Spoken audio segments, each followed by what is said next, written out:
अच्युतं केशवं रामनारायणं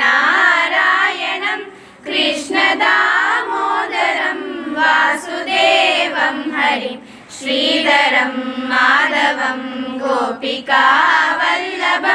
जानकीनायकं रामचन्द्रं भजे। अच्युतं केशवं सत्यभामाधवं माधवं श्रीधरं राधिकाराधितम् इन्दिरामन्दिरं चेतसा सुन्दरं देवकी नन्दनं नन्दजं सन्दते विष्णवे जिष्णवे शङ्किने चक्रिणे रुक्मिणी रागिणे जानकी जानये वल्लभी वल्लभायाचितायात्मने कंसविध्वंसिने वंसिने ते नमः।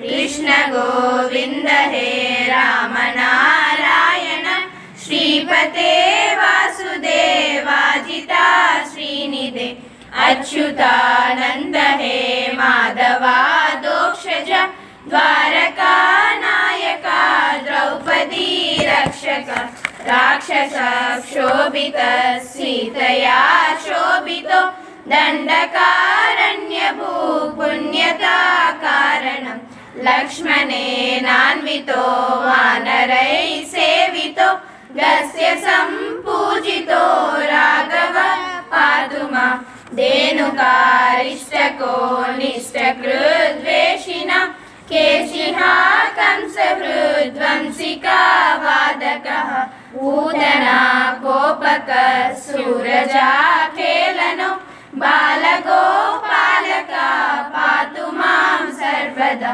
विद्युद्योतवत् प्रस्फुरद्वाससं रावृढं बोधवत् प्रोलसद्विग्रहं वन्यया मालया शोभितोरस्थलं लोहिताग्निद्वयं वारिजाक्षं भजे।